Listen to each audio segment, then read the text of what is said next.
हरियाणा में लगातार तीसरी बार भले ही बीजेपी ने सरकार बना ली हो, लेकिन पार्टी को 90 में से 42 सीटों पर हार भी मिली है।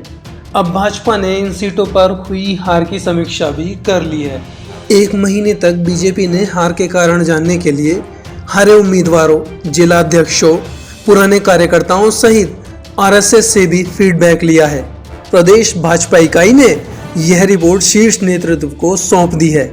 बताया जा रहा है कि हरियाणा में सदस्यता अभियान पूरा कर प्रदेश में संगठन के बदलाव के समय ही इन जिलों में जिलाध्यक्षों से लेकर इकाई तक में बदलाव किए जाएंगे। ऐसे लोगों को किनारे लगाया जाएगा जो पद लेकर बैठे रहे मगर फील्ड में एक्टिव नहीं दिखे। इसमें आरएसएस की रिपोर्ट की भूमिका सबसे अहम होगी। वहीं टिकट वितरण में स्थानीय नेताओं की उपेक्षा करना भी हार का बड़ा कारण माना जा रहा है। इससे पार्टी में गलत मैसेज गया और कार्यकर्ता फील्ड में जाने के बजाय निष्क्रिय होकर बैठ गए। इन सब बिंदुओं को देखते हुए रिपोर्ट तैयार की गई है। रिपोर्ट में हार के मुख्य तौर पर कुछ कारण बताए जा रहे हैं, जिसमें सबसे पहला कारण पुराने कार्यकर्ताओं की अनदेखी बताई जा रही है। भाजपा ने कई सीटों पर पुराने कार्यकर्ताओं की अनदेखी की, जिसका खामियाजा भुगतना पड़ा।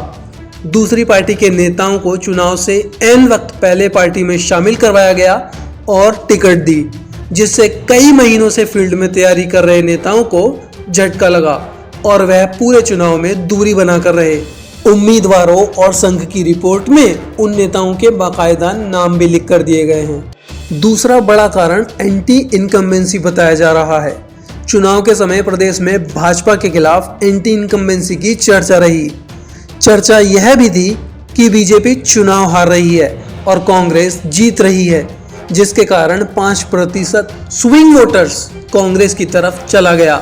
यही वजह रही कि कड़े मुकाबले वाली सीटों पर भी बीजेपी हार गई। रोहतक, सिरसा, फतेहाबाद में सबसे ज्यादा वोट स्विंग हुए। सिरसा और फतेहाबाद में भाजपा विधायकों और नेताओं की कार्यशैली को लेकर भी लोगों में नाराजगी रही। किसानों और जाटों में नाराजगी को तीसरा कारण बताया जा रहा है, जिसका भाजपा को नुकसान उठाना पड़ा। रोहतक, फतेहाबाद और सिरसा में जाट और किसान अग्रेसिव होकर भाजपा के खिलाफ वोट डालने निकले। सिरसा और फतेहाबाद की सीटों पर बीजेपी को हार का सामना करना पड़ा। किसान आंदोलन का सबसे ज्यादा असर इन जिलों में ही देखने को मिला। यहाँ नशाखोरी का मुद्दा भी चुनाव में छाया रहा। नशाखोरी रोकने के लिए भाजपा सरकार द्वारा किए गए इंतजाम नाकाफी नजर आए। इन सीटों पर जाटों के साथ साथ सिख मतदाताओं की भी नाराजगी देखने को मिली। दोनों जिलों की पंजाबी बेल्ट में भाजपा का प्रदर्शन निराशाजनक रहा।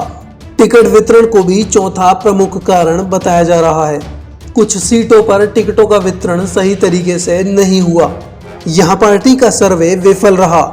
इन सीटों पर निर्दलीय उम्मीदवार जीते, जिसमें हिसार, गन्नौर जैसी सीट भी शामिल है।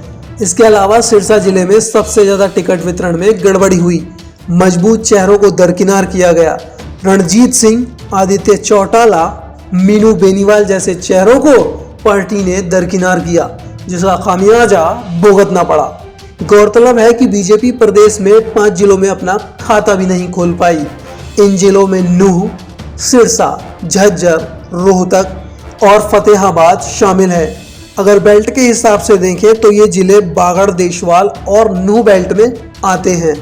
इन जिलों में कुल 19 विधानसभा सीटें हैं।